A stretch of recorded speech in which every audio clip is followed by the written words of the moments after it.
नमस्कार, मैं हूं सुशांत सिन्हा और जवाब तो देना होगा मैं आज उन शादियों पर सवाल जिनका खर्च देखकर मुंह से निकल जाता है कि ऐसी शादी का तो जवाब नहीं। लेकिन सवाल ये कि शादियों पर होने वाले बेइंतहा खर्च पर क्या लगाम लगाने का वक्त आ चुका है और क्या इसके लिए सरकारों को दखल देने की जरूरत है। ये सवाल इसलिए कि सांसद रंजीत रंजन पहले ही शादियों के खर्चे पर लगाम लगाने का प्रस्ताव सदन में रखने की कोशिश कर चुकी हैं और अब जम्मू कश्मीर में भी महबूबा मुफ्ती सरकार ने शादियों के खर्चों पर होने वाले अनाप शनाप खर्च पर रोक लगा दी है, जो फैसला 1 अप्रैल 2017 से लागू हो जाएगा। यानी आप शादी अपनी मर्जी से कर सकते हैं, लेकिन शादी में खर्च अपनी मर्जी से नहीं कर सकते। इसमें जम्मू कश्मीर सरकार के हिसाब से चलना होगा आपको। अब ऐसे में सवाल ये कि क्या सरकार का ये फैसला सही है? जिस देश में करोड़ों लोग भूखे सो जाते हों, वहां शादियों में खाना बर्बाद क्यों हो? या सरकार का ये दखल ठीक नहीं है? इस पर बात करें उससे पहले आपको दिखाते हैं कि जम्मू कश्मीर सरकार में शादियों के खर्च पर कैसे लगाम लगाई है महबूबा मुफ्ती सरकार ने। अब आप देखिए क्या कहा गया है महबूबा मुफ्ती सरकार के इस फैसले में। जम्मू कश्मीर सरकार का यह बड़ा फैसला है जो शादियों में फिजूल खर्ची पर रोक लगाएगा। अब इस फैसले के तहत क्या होगा? लड़की की शादी में 500 और लड़के की शादी में 400 से ज्यादा मेहमान आप बुला ही नहीं सकते। छोटे आयोजनों में 100 से ज्यादा मेहमान ही बुला सकते हैं, यानी एंगेजमेंट है या फिर कहीं संगीत है तो 100 से ज्यादा मेहमान नहीं हो सकते। इनविटेशन कार्ड्स के साथ ड्राई फ्रूट्स, मिठाई या कोई भी गिफ्ट आप नहीं भेज सकते। नॉनवेज के साथ और वेज के साथ डिश से ज्यादा आप मेन्यू में नहीं रख सकते, नहीं परोस सकते, इसकी लिमिट रख दी गई है। इतना ही नहीं, मिठाई और फलों के 2 से ज्यादा स्टॉल भी नहीं रख सकते। तो अगर आप उन लोगों में से हैं जो मीठे के शौकीन हैं और 4-5 स्टॉल में ढूंढते फिरते थे कि कितना मीठा मिलेगा, तो जम्मू कश्मीर की शादियों में अब ऐसा नहीं हो पाएगा 1 अप्रैल के बाद। डीजे, ऑर्केस्ट्रा, लाउड स्पीकर और आतिशबाजी, इन तमाम फिजूल खर्चियों पर भी रोक लगा दी गई है। कच्चा खाना या पका हुआ खाना अगर बच जाता है तो उसकी बर्बादी आपको नहीं करनी है, यह भी इसमें लिखा गया है। खाना बचने पर उसे फेंकने की बजाय जरूरतमंदों या वृद्धाश्रमों में देना होगा। यह भी जम्मू कश्मीर सरकार ने फैसला लिया है और सीआरपीसी की धारा 133 और 188 के तहत कार्रवाई होगी अगर आप इसको फॉलो नहीं करते हैं। ये जम्मू कश्मीर सरकार का फैसला हो चुका है, 1 अप्रैल 2017 से लागू हो जाएगा। लेकिन रंजीत रंजन जो कि सांसद हैं, उन्होंने भी एक प्रस्ताव रखा था। उन्होंने क्या कहा था कि शादियों के खर्च की सीमा जो है वो 5 लाख रुपए तय कर दी जाए और अगर आप 5 लाख रुपए से ज्यादा की रकम खर्च करते हैं तो जो रकम खर्च कर रहे हैं उसका 10% हिस्सा गरीब परिवार की बेटी के लिए दिया जाए ताकि उसकी शादी हो सके। अब आप देखिए कि शादियों पर जो ये फिजूल खर्ची है, खाना बर्बाद होता है, इस पर सवाल हम क्यों उठा रहे हैं या इस पर सवाल क्यों उठ रहा है? सवाल इसलिए उठ रहा है क्योंकि इस देश में भूखमरी का शिकार लोगों की लिस्ट जो है दुनिया भर में, उसमें भारत सबसे ऊपर है, नंबर 1 पर है। यहां सबसे ज्यादा भूखे लोग सोते हैं। करीब 15% आबादी देश की ऐसी है जो कुपोषण का शिकार है क्योंकि उनको खाना नहीं मिल पाता। भारत में हर मिनट एक बच्चा कुपोषण की वजह से मर जाता है और उनके पास खाने के लिए नहीं है और यहां शादियों में खाना बर्बाद होता है। और इसीलिए आज कुछ सवाल हम उठा रहे हैं। सवाल यह कि क्या सरकारों का शादियों का खर्च तय कर देना चाहिए उन्हें, ये क्या वक्त आ गया है? और क्या जम्मू कश्मीर की तर्ज पर देश भर में शादियों में होने वाले अनाप शनाप खर्च पर रोक लगनी चाहिए? एक राज्य में क्यों, दूसरी जगहों पर क्या ये होना चाहिए? और देश में करोड़ों लोग भूखे सोएं और शादियों में खाना बर्बाद क्यों हो, ये भी अहम सवाल है। लेकिन एक बात और आपको याद दिला दूं कि 1973 में भी जम्मू कश्मीर सरकार ने ऐसा ही फैसला लिया था। लोगों ने बहुत हंगामा किया और बाद में हाईकोर्ट ने इस पर रोक लगा दी थी। तो अभी जो फैसला है वो कैसे चल पाएगा, कैसे इस पर नजर रखी जा सकेगी, ये एक बड़ा सवाल होगा। हमारे साथ कुछ खास मेहमान जुड़ रहे हैं। मौलाना मकसूद अल हसन काजमी साहब हैं जो कि चेयरमैन हैं ऑल इंडिया इमाम काउंसिल के, और ललिता निझावन हमारे साथ हैं, सोशल एक्टिविस्ट हैं जो हमारे साथ जुड़ रही हैं, और सुधांशु मित्तल साहब भी हमारे साथ जुड़ रहे हैं, बीजेपी के नेता हैं। और सुधांशु मित्तल साहब का एक परिचय मैं आपको यह भी दे दूं कि दिल्ली में सबसे बड़ा टेंट का कारोबार उनका है। तो आज वो नेता के तौर पर भी बैठेंगे और एक बिजनेसमैन के तौर पर भी बताएंगे कि इस फैसले को अगर देश भर में लागू होता है तो क्या उचित है, क्या अनुचित है। सुधांशु मित्तल साहब, आज आपकी 2 भूमिका है सर। नेता के तौर पर बताइए जम्मू कश्मीर में जो फैसला है शादियों के खर्च को रोकने का, क्या वो सही है? और एक बिजनेसमैन के तौर पर आप इसे कैसे देखते हैं?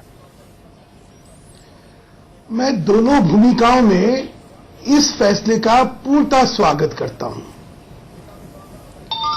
कितने व्यंजन एक शादी में मेहमानों के लिए परोसे जाएं, इस पर नियंत्रण होना चाहिए। और कितने मेहमान एक शादी में आएंगे, इस पर नियंत्रण होना चाहिए। इसका जो सारा प्रभाव है पूरे समाज पे पड़ता है।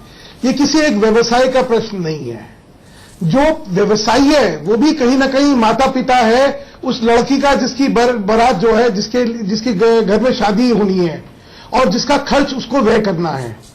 तो इसलिए एक सामाजिक समस्या है और जम्मू कश्मीर की सरकार को इसमें बधाई देनी चाहिए कि अच्छा, इसमें कोई धर्म और जाति का इसमें कोई लेना देना नहीं है, ये हर एक पे है।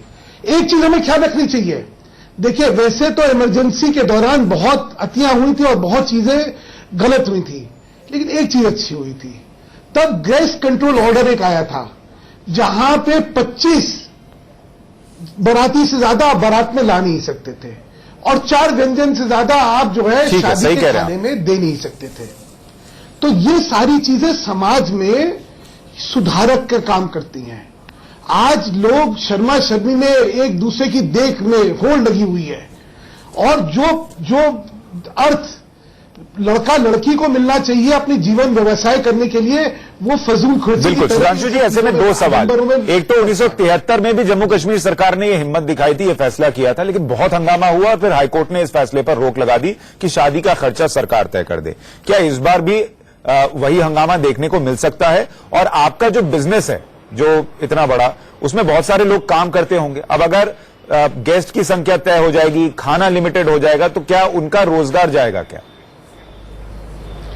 नहीं, पहली बात तो यह है कि तब का परिप्रेक्ष्य और आज का परिप्रेक्ष्य बहुत फर्क है। जिस स्तर पर आज शादियां हो रही हैं, जहां पे 2-2, 3-3, 4-4 हजार लोग एक एक शादी में आते हैं, भव्यता उनकी देख के करोड़ों करोड़ रुपए खर्च होते हैं, मुझे लगता है कि उन सारी समस्याओं को देख के न्यायपालिका जो है उसका सामाजिक पहलू समझते हुए इसमें जो है रोक नहीं लगाएगी, ये मेरा अपना मानना है। जहां तक इस व्यवसाय का सवाल है, हां, व्यवसाय में फर्क पड़ेगा। जो आज बड़े बड़े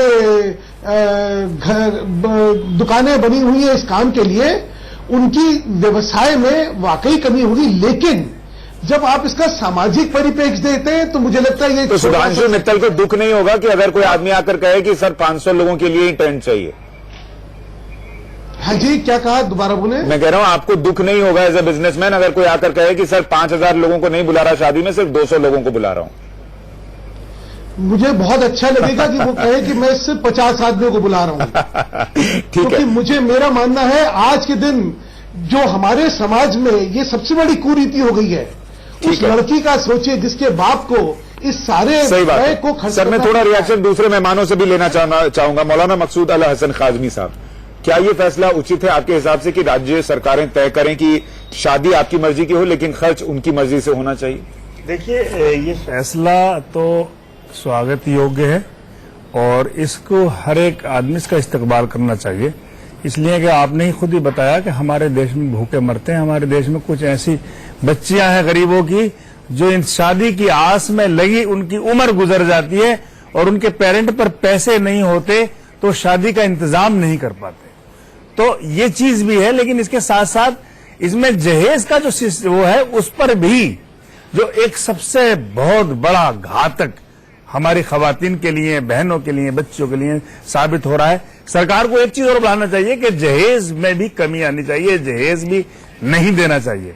दूसरी बात यह है कि नेताओं, अभी मित्तल जी बैठे हुए हैं, नेता इसमें सबसे आगे हैं खर्च करने में। हाँ, ये बात तो कर्नाटक में रेड्डी बिरादर्स, ये तमाम, किसी पार्टी का कोई खास में नहीं, लेकिन नेता लोग जो रंजीत रंजन जो है प्रस्ताव लेकर आई, उनकी खुद की शादी में बहुत खर्च हुआ था ये कहा जाता है। तो फिर ये बात तो है ही। ये बात ये है कि हमें जो नेता लोग हैं, बड़े बड़े लोग हैं, हम सबको कहना चाहिए इस शादियों में जहां पर फजूल खर्ची है उसमें जाए नहीं, तो इन तमाम को प्रोत्साहन मिलता है। मैं आपको बताना चाहता हूं, पाकिस्तान में वहां की सरकार ने काफी पहले इस पर पाबंदी लगाई और उसमें बड़ी बड़ी वैरायटी, आप बकरे का गोश्त नहीं कर सकते बड़े पैमाने पर कुछ, लेकिन एक दूसरे रास्ते से हमारे दोस्त ने जो इंडिया से अपनी बेटी को कराने गए थे शादी, तो तमाम पाबंदियों के बावजूद भी दूसरे रास्ते से, रिश्वत के रास्ते से मुकम्मल चल रहा है। ललिता निजामन जी, मुझे एक बात बताइए कि ये बातें कहने को कि ठीक है दहेज नहीं लिया जाना चाहिए, लड़कियां जो हैं वो बराबर हैं, और अब जैसे इसकी तारीफ हो रही है कि ये फैसला बहुत अच्छा, ये कहने को तो अच्छा लगता है,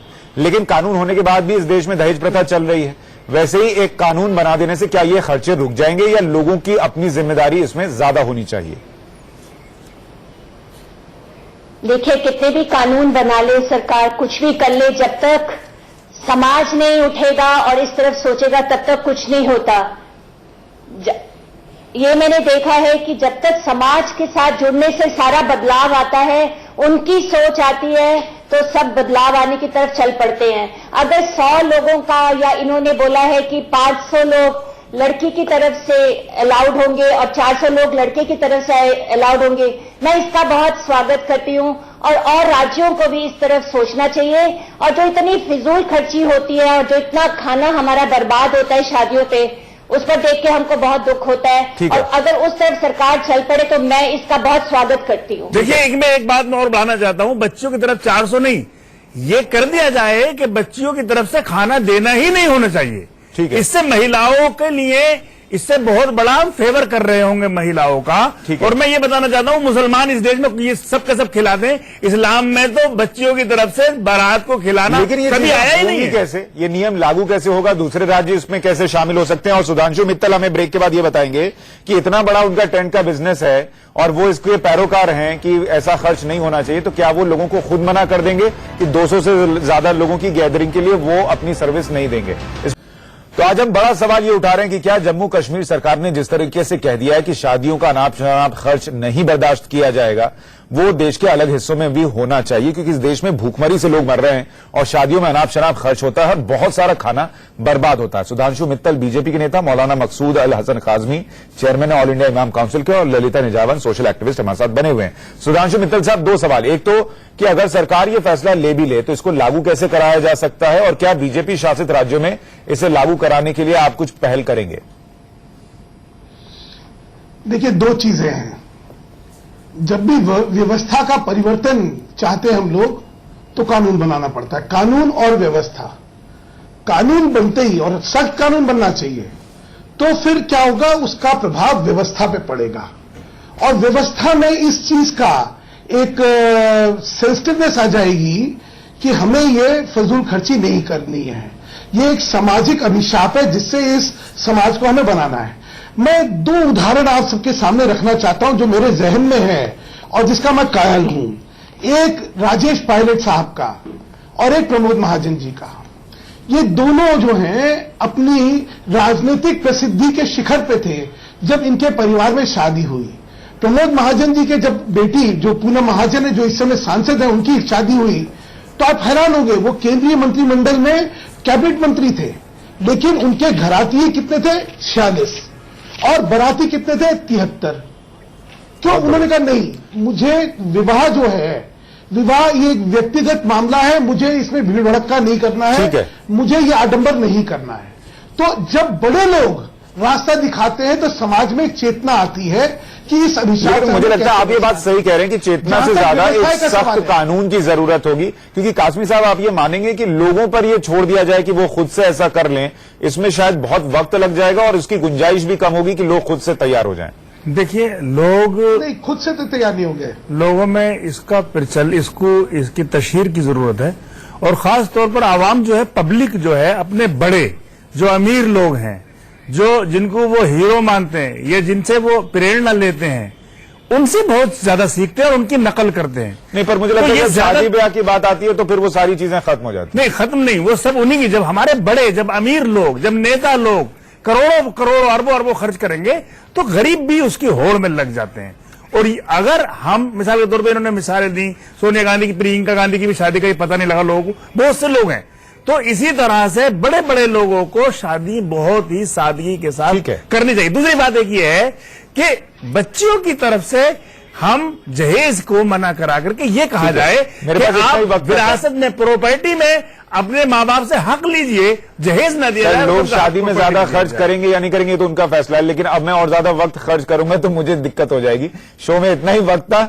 आप सभी मेहमानों का बहुत शुक्रिया। और लोग जो हैं उनको खुद से तो ये फैसला लेना ही चाहिए कि शादियों में फिजूल खर्ची रुके, लेकिन सरकारों को भी ये देखना होगा कि जम्मू कश्मीर की सरकार ने एक बहुत अच्छी नजीर पेश की है, क्या उसको दूसरे राज्यों में भी लागू किया जा सकता है और अनाप शनाप खर्च जो शादियों में होता है वो रोका जा सकता है। आप सभी मेहमानों का बहुत शुक्रिया। जवाब तो देना होगा मैं आज